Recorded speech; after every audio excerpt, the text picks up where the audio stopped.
함께 말씀 보겠습니다. 요한계시록 17장 5절 말씀입니다. 요한계시록 17장 5절 말씀 우리 함께 읽겠습니다. 그의 이마에 이름이 기록되었으니 비밀이라 큰 바벨론이라 땅의 음녀들과 가증한 것들의 엄이라 하였더라. 아멘.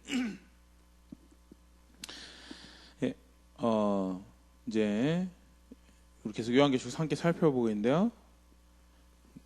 지난 시간까지 해서 16장까지 해서 7대접의 제한까지 7인, 7나팔, 7대접 이렇게 쭉 함께 살펴봤었죠. 오늘부터 이제 요한계시록 17장 계속해서 우리가 살펴볼 텐데요. 17장 18절은 이제 구조 안에서 어떤 기능을 하고 있는가라고 먼저 이제 보면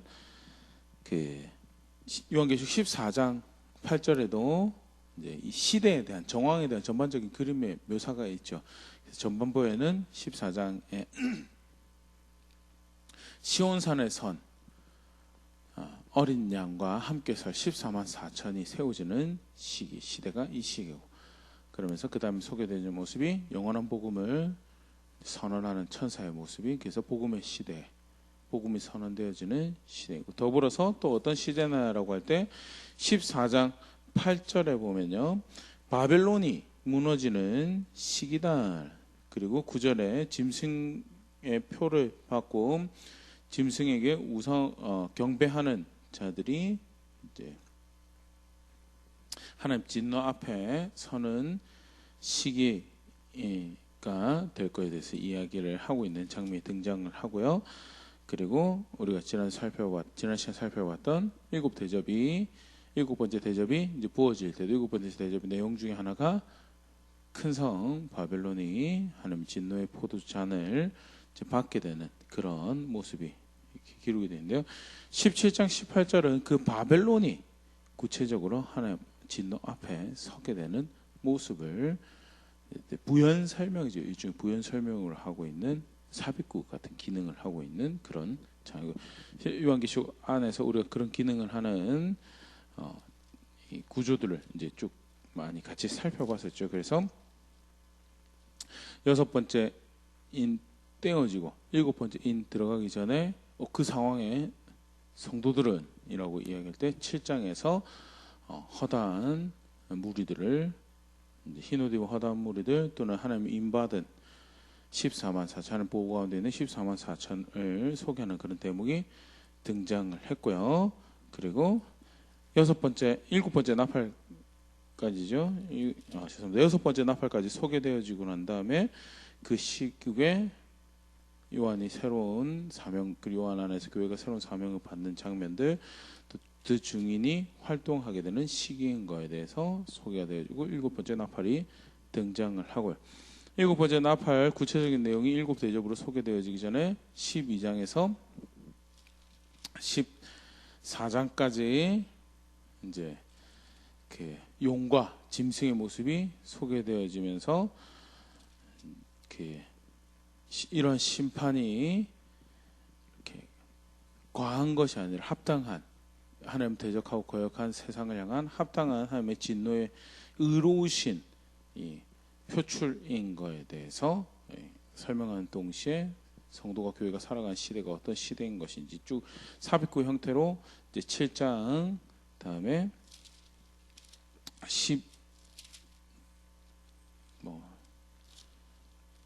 10장 11장 또 12장 10에서 15장까지 이런 식으로 이제 삽입구 이제 그 흐름에 따라서 이 부연 설명하는 그런 그 장들이 존재를 했었는데요. 17장 18장도 앞에 얘기했던 것처럼 바벨론의 멸망에 대해서, 이제 바벨론이 어떤 존재고 또 바벨론의 멸망에 대해서, 무너짐에 대해서 쭉 소개를 하고 있는 그런 설명하는 장인데요.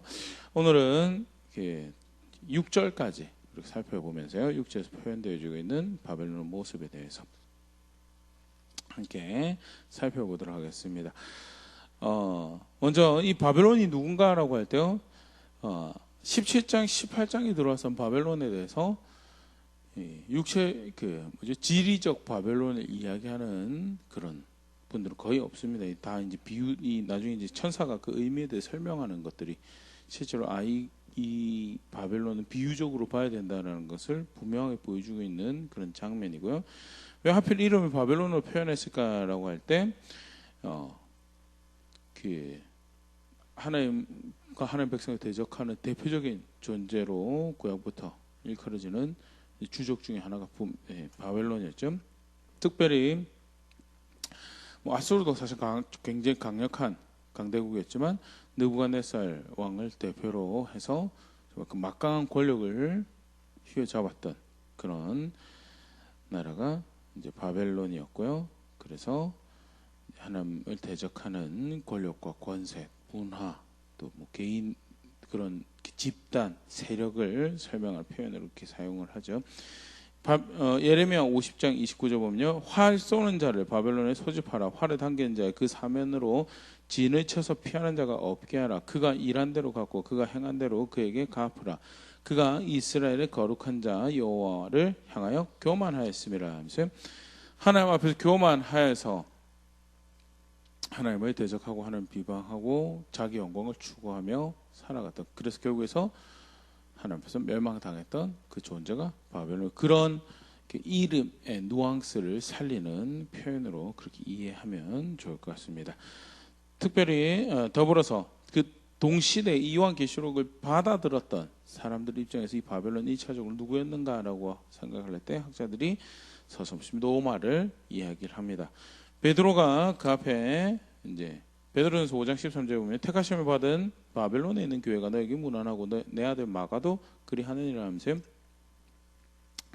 로마에 있는 교회를 지칭하면서 뭐라고 표현하고 있냐, 바벨론에 있는 교회다라고 지칭하고 있는 이 모습을 보일 수 있고요. 이 당시에 교회의 이해에 이제 그 권력, 실제로 그 로마의 권력은 살아있는 권력이었고요.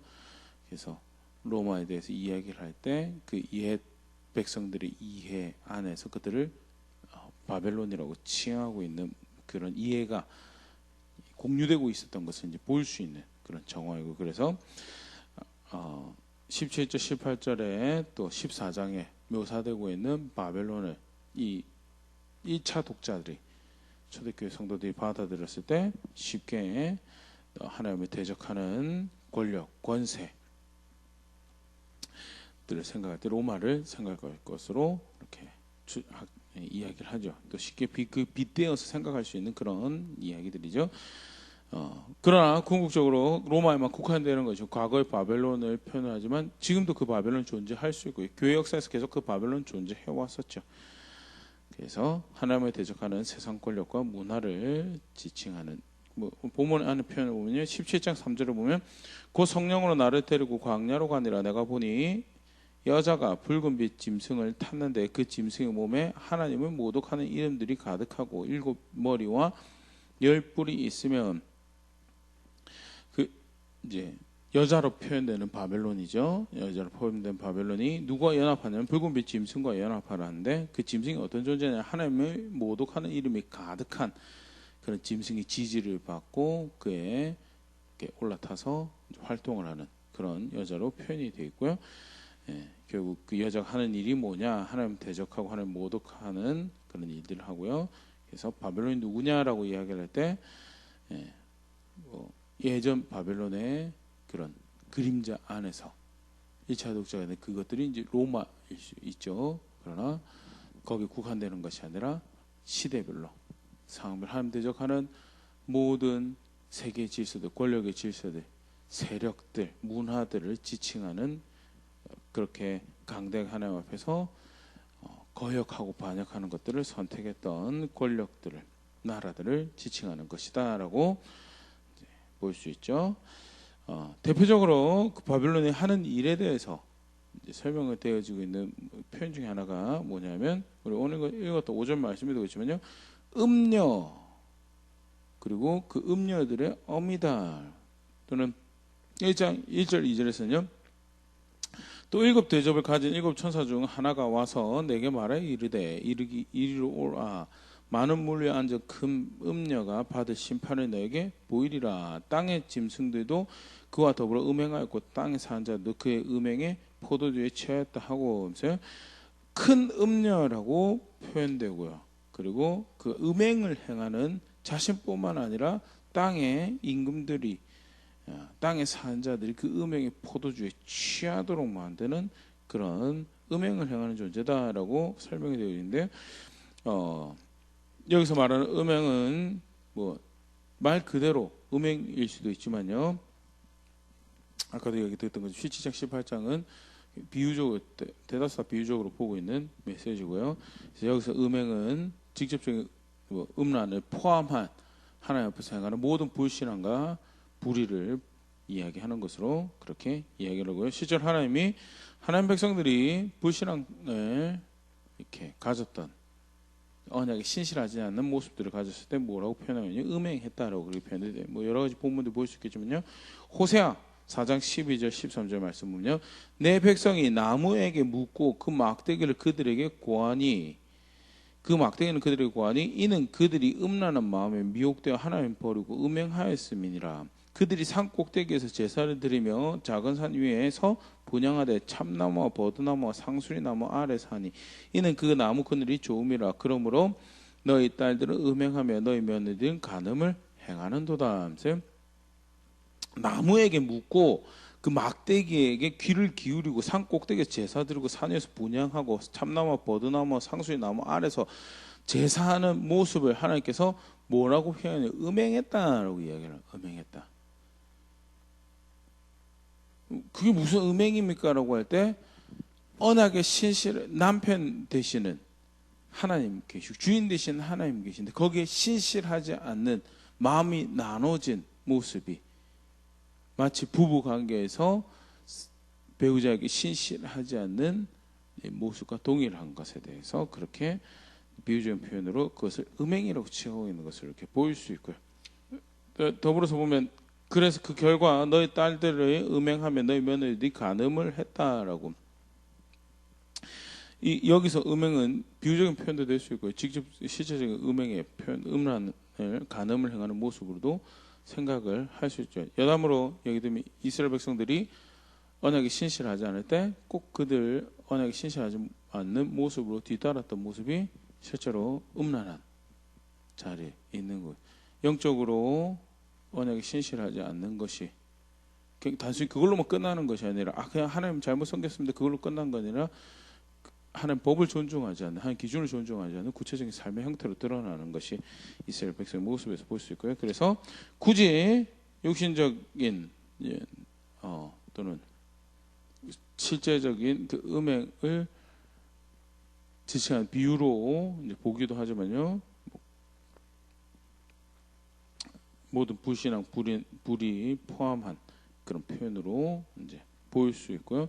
억지로 분리시킬 필요 없다라는 것이 사실 이스라엘 역사에서도 볼 수 있는 점이죠.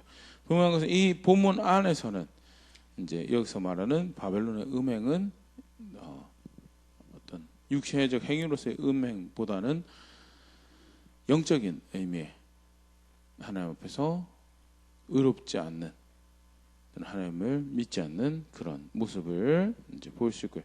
특히 요한계시록 안에서 전체 안에 책 안에서 이 음행이라는 이 표현은요, 하나님 백성들의 옳은 행실의 대척점에 있는 그런 표현으로도 우리가 보일 수 있는데요. 특별히 진실한 하나님 백성을 깨끗한 옷을 입고 준비된 정결한 아내로 이렇게 표현하고 있는 분이 말씀하고 보면요, 분명히 이게 의도적인 대척, 비유적이고 의도적인 대척점에 있는 표현으로 이제 볼 수 있죠.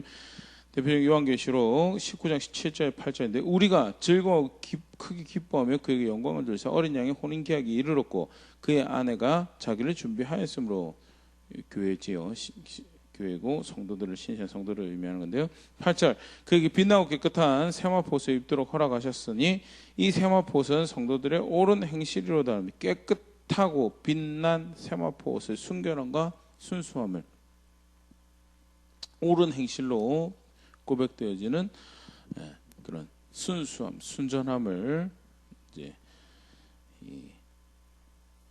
정결한 아내로 준비된 교회가 성도가 비유죠. 고백하는 모습이라면 반대로 그에 반하는 행동을 하는 음행, 그러니까 불신앙, 불의를 행하는 하나님 앞에서 옳지 않은 행실을 하는, 의롭지 않은 행실을 하는 모든 세력들을 또는 권력들을 지칭하는 표현으로 볼 수, 그 음행은 그런 표현으로 사용되어지고 있는 것이다. 계속 그 말씀 보면요, 그 음행에 동참하고 있는 자들이 사실 크죠. 세력이 1절에도 보면 많은 물 위에 앉았다라고 표현을 하고 있는데요, 많은 물이 나중에 15절 가면 천사가 이렇게 설명해 줍니다. 또 천사가 내게 말하되 네가 본 바 음녀가 앉은 물은 백성과 무리와 열국과 방언들이라면서요. 음녀가 앉은 물은 비유적으로 물로 표현되긴 했지만 그 결국 뭘 이야기하냐, 그를 지지하는 사람들을 의미하고 나라들을 의미하는 것이다. 구체적으로 땅의 임금들이 거기 동참을 하고 그렇게 해서 궁극적으로 하나님을 대적하는 자리예요. 하나님께서 불이, 로마서 1장 맨 마지막, 그렇게 하면 죽는다라고 하나님 보시기에 그 결과는 그거는 하나님께서 싫어하시는 죄의 모습, 그 결과는 반드시 죽음이다라고 이야기해야 되는 것들을 괜찮다라고 하는, 결국 사실 그 모습을 생각해 볼 수 있는 표현이고요. 이 바벨론이 그렇게 해서 많은 이들에게 그것을 하게 하고 그 일에 많은 무리들이 동참을 하고 땅의 임금들이, 권력을 가진 자들이 동참하는 모습들이 소개가 되어지고 있는데, 사실은 예수님께서 말씀하셨던 부분을 다시 요한이 환상 가운데 확인을 하고 있는 그런 모습인데요. 분명히 예수께서 가르치신 마태복음 7장 13절 14절, 좁은 문으로 들어가라. 멸망으로 인도하는 문은 크고 그 길이 넓어 그리로 들어간 자가 많고 생명으로 인도하는 문은 좁고 길이 협착하여 찾는 이가 적음이라. 복음이 거의 뭐 전 세계적으로 전해졌죠. 물론 아직도 미전도 종족이라는 대상들이 있긴 하지만요, 그를 위해 수고하신 분들도 있고요. 근데 그럼에도 불구하고 단순히 이제 팔레스타인 땅 안에 국한되어 있는 메시지가 아니고요, 더더군다나 지중해 세계 안에 국한되어 있는 메시지가 아니라 전 세계 모든 백성에게 미쳐지는 기쁜 소식으로 복음이 전해지고요. 실제로 많은 교회가 세워지고 많은 무리가 믿는 것 같은데, 예수님 뭐라고 이야기하셨냐면 좁은 문으로 들어가라고. 예수 믿는 걸 말하는 거죠. 그런데 그 길은 좁고 협착하여 찾는 이가 적을 것이다라는. 실제로 신실하게 진실되게 예수님 따르는 사람들이 많지 않을 거다라. 그렇게 진리를 사랑하고 예수님 가르침을 따라서 순종하며 진실되게 믿음을 고백하는 무리들은 교회 역사에서도 사실 장면 살펴보면 그렇게 많지 않았었다라는 것을 우리가 볼 수 있고요. 근데 본문에서 다시 볼 수 있죠. 음녀인 바벨론하고 연합하는 세력들은 굉장히 큰 세력, 많은 무리고요, 땅의 임금들이고요.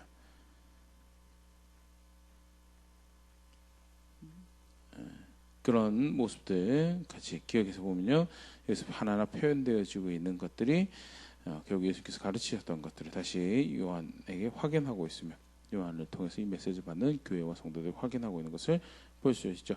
하나 더 같이 보면요, 마태복음 7장 21절 22절, 나더러 주여 주여 하는 자마다 다 천국에 들어갈 것이 아니요 다만 하늘에 계신 내 아버지 뜻대로 행하는 자라 들어가리라. 예수께서 주여 주여 우리가 주를 압니다라고 하는 그것이 천국 들어가는, 그게 하나님 나라에 속해지는 믿음이 아니라, 결국 예수 믿는 믿음이 뭐냐, 아버지의 말씀에 순종하는 것이, 아버지 뜻대로 순종하는 것이 그게 믿음이다. 그러면서 그런 설명하시죠. 22절에 그날에 많은 사람이 나더러 이르되 주여 주여 우리가 주의 이름으로 선지자 노릇하며 주의 이름으로 귀신을 쫓아내며 주의 이름 많은 권능을 행하지 아니하였느냐 하리니. 그 다음 결과는 우리 잘 알죠. 불법을 행한 자다 내가 너희를 알지 못한다는, 굉장히 무서운 이야기인데요. 근데 여기도 보면 많은 사람이 주의 이름으로 우리가 사역하고 주의 이름으로 귀신 쫓아냈다라고 하는데, 그 믿음 아니다라고 하는. 많은 물이 이렇게 음녀가 앉았던 물이 많은 물이고요, 땅의 임금들이 땅에 사는 사람들이 그 바벨론을 따르는 그런 모습을 보일 수 있고요. 이것은 사실 마태복음 7장에나 마태복음 7장 말씀은 주를 나름 안다라고 하는 믿는다라고 하는 자들도 결국 그 믿음이 진실하지 않은 그런 모습들을 보일 수 있고요. 무엇보다도 그 믿음이 진실하다면 예수님 말씀에 순종하고 하나님 말씀에 순종하고 있는 것이 그게 진짜 믿음, 예수 믿는 믿음이다라는 것 가르치시면서 그 길은 절대 많은 이들과 가는 길이 아닐 거다라는 것. 오늘 이 말씀을 받은 교회들에게도 다시 간접적으로 이제 던져지고 있죠. 큰 성이고 큰 무리들이 바벨론과 함께 할 것이고 그렇게 그것으로 얻는 이익에 그것이 주는 쾌락에 마음을 잃어버리는 그런 시대가 마지막 때일 터인데, 근데 그것으로 위축되지 말고 그것으로 마음 어려워하지 말라고. 원래 그런 거라고. 오히려 많은 무리는 거기에 동참할 것이다. 계속 보겠습니다. 그러면서 그가 하는 일이 뭐냐라고 할 때 우리 6절에서까지 보면요, 그가 뭐 하냐면 붉은 짐승하고 연합을 합니다. 계속 17장 3절 보면요, 그 성령으로 나를 데리고 광야로 가니라. 내가 보니 여자가 붉은빛 짐승을 탔는데 그 짐승의 몸에 하나님을 모독하는 이름들이 가득하고 7머리와 10뿔이 있으면 다시금 하나님의 영이 요한을 인도해서 광야로 가서 이 여자의 존재, 이 바벨론의 존재에 대해서 다시 또 구체적으로 이제 보여주는, 환상을 보여주는 그런 대목이 등장을 하는데요. 근데 여자가 누구랑 연합하는 존재였냐? 붉은빛 짐승을 탔다라고 하는데, 이 짐승이 누군가에 대해서 아예 새로운 짐승으로 취급하는 그런 학자들도 있고요. 근데 모양을 보면 요한계시록 13장 1절에 등장하는 짐승하고 굉장히 유사합니다. 13장 1절에 다시 보면 내가 보니 바다에서 한 짐승이 나오는데 뿔이 10이요 머리가 7이라. 그 뿔에는 열왕이 있고 그 머리들에는 신성모독하는 이름들이 있더라 하면서요. 머리가 7이고 뿔이 10개인 짐승이, 그리고 몸엔 그 머리들에는 신성모독하는 이름들이 있다라는 이 표현들이요, 17장 3절에 등장하는 짐승의 모습과 굉장히 비슷하죠. 한 가지 다른 점을 대표적으로 뽑으라면 붉은 빛이다라는 건데, 근데 사실 12장에 보면 이 짐승과 연합하는 사단이 붉은 용으로 표현이 되어지고 있고요. 그래서 붉은빛 짐승이다라는 것은 13장의 짐승과 플러스 12장의 용, 붉은 용, 그러니까 사단과 연합하는 적그리스도적인 세력들 존재를 의미하는 것으로 이제 볼 수 있고요. 그가 이제 권세를 가지고 있는 존재고, 분명히 그러면서 하는 일은 하나님을 모독하는 그런 일을 하는 존재인데, 여자가 바벨론이 그런 일을 하더라라는. 그러면서 이제 계속 설명이 나오는데, 여기 17장 4절, 그 여자는 자줏빛과 붉은빛 옷을 입고 금과 보석과 진주로 꾸미고 손에 금잔을 가졌는데 가증한 물건과 그의 음행에 더러운 것들이 가득하더라면서요. 사실은 굉장히 그럴싸한 모습, 괜찮은 모습을 보여주고 있는 게 있습니다. 4절 보면 자줏빛 옷 하면 로마 당시에는 왕실에 속한 사람들, 사실 황제만 걸칠 수 있는 옷감이, 자주색이 자연에서 그 염료를 얻기가 쉬운 색이 아니라서 자주색 옷감은 왕이 사용하는 그런 색깔이었다고 하죠. 붉은 빛도 사실은 굉장히 고귀한 색깔이라서 여담으로 이야기할 때 로마 관련된 영화 보면 전신에 다 빨간색 망토 이렇게 두르고 나오는 그런 장면들이 있는데, 그렇게 빨간색 망토가 흔하지 않았을 거다라는 것이 학자들 이야기죠. 선택된 상위 몇 퍼센트만, 왜 고귀하고 비싼 얻기 힘든 색이기 때문에, 자연에서 얻기 힘든 색이기 때문에 자줏빛하고 붉은빛 옷을 입었다라는 것은 여자가 굉장히 흔히 말하는 귀한 물건으로 자신을 치장하고 있는. 그 다음에 계속 그런 표현들이 등장하죠. 금, 보석, 진주, 그리고 손에 금잔을 가졌다는 것도, 금잔을 손에 들 수 있다는 것은 권력을 가지고 있다는, 그래서 사치품으로 귀중한 물건도 자신을 치장하고 권력을 가지고 있는 그런 존재다. 사실 세상 사람들이 볼 때는 흠모할 만하고 우러러 볼 만한 돈과 권력이 있는 그런 것 자신을 가꿀 수 있는 미모에 대해서는 설명이 등장하고 있지 않지만 흔히 말하는 보암직하고 아름다워 보이는 그런 존재로 이렇게 설명이 되어지고 있죠. 그러나 실체는 뭐냐? 가증한 물건이 그 음행에 더러운 것이 금잔에 가득한 그런 이 여자의 실체죠. 네, 그 앞에 사치스러운 모습을 볼 때 요한계시록 17장 13장 17절 이미 그 짐승의 표를 받는 사람들이 가지는 특권이 누구든지 이 표를 가진 자 외에는 매매를 못하게 하니 이 표는 곧 짐승의 이름이다. 그 이름의 수라면서요. 짐승의 것으로 구별되어진 사람들만 그 짐승의 질서를 따르고 그 안에서 행복과 쾌락과 부를 구하는 사람들만 살 수 있도록 실제 그 삶을 누리는 것을 영위해 갈 수 있도록 하는 그런 권력을 가진 짐승 그런 질서를 시스템을 구축해 가는 그로 인해 신실한 하나님의 백성들이 순전함을 지켜가고자 하는 백성들이 핍박당하고 어려움당하고 가난과 궁핍을 경험하게 되는 모습에 대해서 소개를 했는데요. 아니나 다를까 그 짐승과 연합하는 이 바벨론으로 표현되어지는 거기서 쾌락을 그 질서를 따르는 것으로 기쁨을 부를 누리는 것이 이렇게 근사한 그럴싸한 모습으로 표현되고 그러나 그 속은 뭐냐? 하나님 보시기에 가증한 것이고 부정한 것이고 더러운 것이 이게 이 바벨론의 실체고 실제로 하나님 진노의 대상이 되면 더러운 알고 나면 하나님 기준으로 보고 나면 알고 나면 도무지 함께 할 수 없는 그런 더러운 가증한 존재지만 실제 그 껍데기에는 고린도 교회 편지 보면서 바울이 그런 이야기가 있네. 사단도 자 스스로를 광명의 천사로 속인다고 포장한다고 빛의 천사인 것처럼.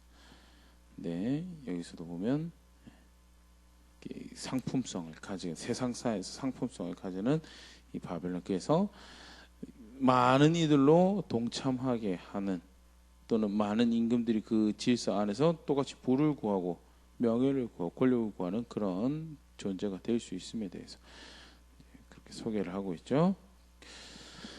그러면서 오늘 6절까지 이제 제일 이렇게 큰 악행에 하나님 앞에서 불의를 행하고 불신하고 음행을 행하고 이런 모습도 악하고요. 그것이 자신뿐만 아니라 다른 사람들도 거기 동참하도록 만드는 것도 굉장히 악한 모습이지만 구체적으로 이제 옳은 아까 그 정결한 준비된 신부로서 아내로서의 교회의 모습과 성도의 모습과 대척점에 있는 모습으로 이렇게 소개되는데 그런 표현이 하나 더 등장을 한 게 6절 말씀인데요.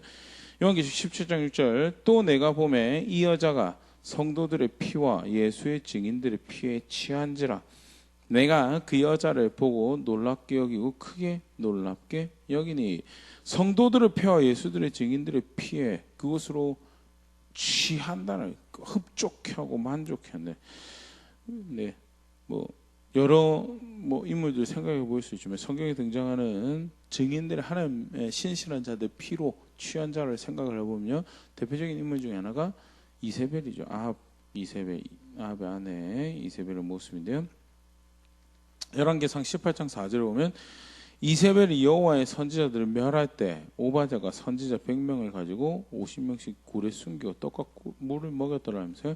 이세벨이 권력을 쥐고 아합으로 하여금 여호와의 선지자를 멸하는 바알 신당 세우고 아세라 그 제사장들을 세우면서 여호와의 선지자를 나름 하나님 섬기겠다라고 하는 신실하게 말씀을 듣는 하나님을 따르겠다라고 하는 자들을 멸하고 그들이 피를 흘리는 이들을 서슴없이 행했던 그런 모습이 기록이 되어 있고요. 열왕기상 19장 2절 엘리야에게 하는 분명히 18장에서 갈멜산에 불이 떨어지고 또 바알을 섬기는 것이 얼마나 헛된 것인지가 확인이 되는 그런 일들이 벌어졌고, 역시 이 백성의 하나님은 여호와이시며 여호와가 이렇게 엘리야를 통해 놀라운 일을 하시면서 백성 마음을 돌이키시는 거라는 것이 확인이 돼요. 그럼에도 불구하고 이 이세벨이 선택하는 것은요, 열왕기상 19장이죠. 이세벨이 사신을 엘리야에게 보내어 이르되 내가 내일 이맘때에는 반드시 너의 생명을 저 사람들 중 한 사람의 생명과 같게 하리라. 그렇게 하지 아니하면 신들이 내게 벌 위에 벌을 내림이 마땅하니라 한지라. 그 신 아무런 응답도 없고 대꾸도 없었고 얼마나 험한 것인지가 확인됐음에도 불구하고 여전히 그 신 따르면서 정작 여호와의 큰 종, 또 크신 하나님의 사자라고 일컬어진 여호와 엘리야를 박해하고 그 피를 흘리겠다라고 한 것이 아무렇지도 않게 이야기하는 그런 존재인 거에 대해서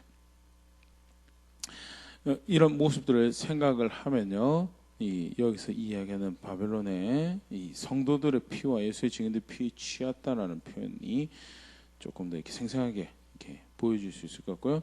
또 하나 더 보면 열왕기상 21장 15절에 이세벨이 나봇이 돌로 맞아 죽었다함을 듣고 이세벨이 아합에게 이르되 일어나 이스라엘 사람 나봇이 돈으로 바꾸어 주기 싫어하던 나봇의 포도원을 찾아서 나봇이 살아있지 아니하고 죽었나이다 하면서요, 나봇을 거짓 증거로 해서 죽이는 것 서슴없이 전략으로 사용하는 그런 이세벨의 악한 모습을 여호와께서 그것을 기뻐하지 않으십니다. 여호와께서 그것을 원하지 싫어하십니다라고 하는 나봇을 죽이는 것에 대해서 전혀 아무런 거리낌 없이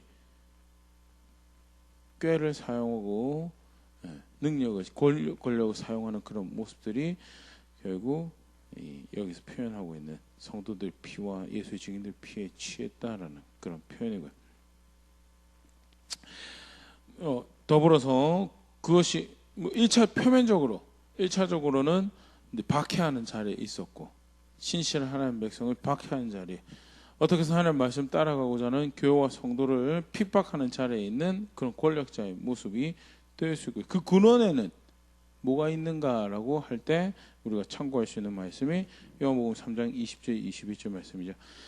어떻게 보면 신약 세계에서 가장 대표적인 증인이죠.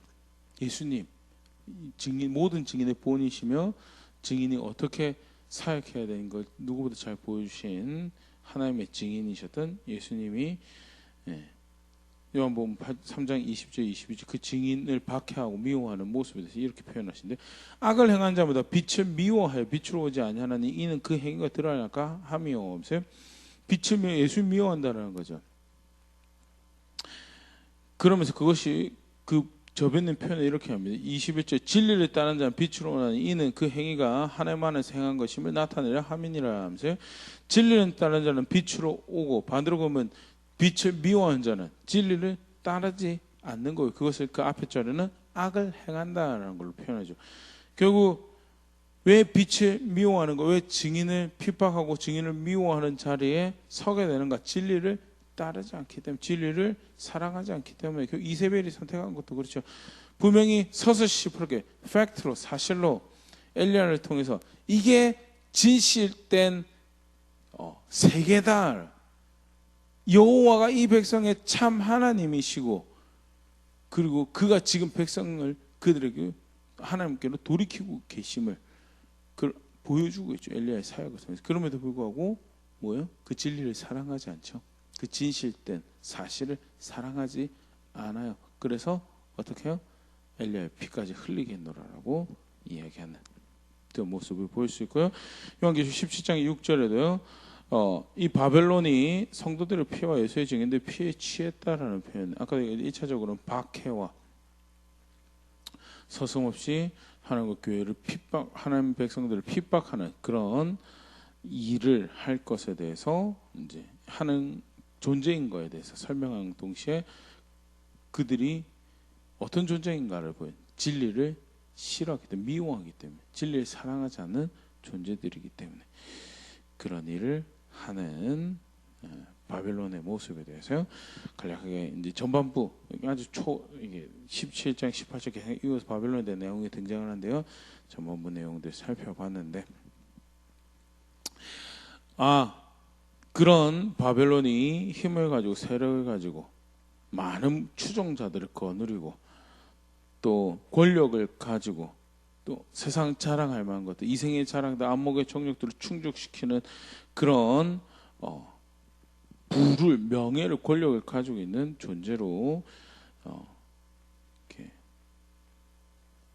마지막 시대 살아가며 존재하며 하나님 비방하고 하나님 교회를 핍박하는구나라는 것을 그런 시대구나라는 것을 그런 하나님께서 갚으실 것에 대해서 이제 이야기를 하시는 것이 쭉 내용이 등장하는데요. 간접적으로 사실 이제 우리가 볼 수 그런 대적들이 있는 시대구나라는 것을 보는 게 직접적이라면 간접적으로는요. 우리가 안 그런 척하지만 바벨론의 자리에 있다면 결국 우리는 그 음녀가 앉은 많은 물에 해당하는 거고요. 그가 자랑하는 것들을 귀 기울이고 그 보라색 옷에 자줏빛 옷에 붉은빛 옷을 흠모할 만한 것을 추구할 만한 것으로 자줏빛 옷이 무슨 죄예요? 근데 그걸 이제 추구하면서 타협하는 거죠. 그걸 추구해 가면서 대놓고 짐승의 질서를 따랐다고 하지는 않지만 결국 이 세상 질서를 쫓아 이 시스템이 순화되어서 타협하여서 영광을 받으셔야 돼. 또는 그 목적을 제시하시고 이것이 주의 길이다라고 이야기하신 것을 희석해가는 그런 자리에 있으면요. 바벨론하고 상관이 없다라고 이야기할 수 없는 모습들 오늘 말씀 가지고 다시 한번 생각해 볼 수 있죠. 분명한 것은 성도가 준비해야 될 옳은 행실의 대척점으로 반대되는 행동, 진리를 미워하고 진리를 사랑하지 않는 차례에서 힘을 가지고 권력을 가지고 자기 편들 이게 대세다로 이게 세상 사는 방법이다로 이게 세상을 지혜롭게 즐기는 누리는 모습이다라고 하는 그런 문화 세력이 분명히 존재할 것인데 하는 백성 거기에 동의하면 거기 휩쓸려가면 지켜야 할 자리를 못 지킨다. 순전함으로 정결함으로 깨끗한 흰 옷을 준비 옳은 행실로 그 자신을 구별해야 될 자리를 지키지 못하게 된다라는 것. 절대 따라서는 안 되는 모습을 거절해야 될 모습인데 실제 우리의 걸음은 나의 걸음은 어떤가 오늘 다시 한번 말씀 가지고 생각해 볼 수 있으면 좋을 것 같습니다. 많은 무리가 흘러간다고 해서 따라가는 게 아니고 뭐라고 하셨는지 거기에 귀 기울이고 사랑해야 될 진리, 진실한 것들 결국 그 사랑하려고 자신의 양심을 깨우고 자신의 마음을 깨우고 내 원하는 것보다 사랑해야 될 것 앞에서 자신을 구별해 가는 존중해야 될 것들 앞에서 자신을 구별해 가는 그런 선택들 만들어가는 제가 될 수 있으면 좋고 그렇게 함께 빚어져가는 교회 될 수 있으면 좋을 것 같습니다.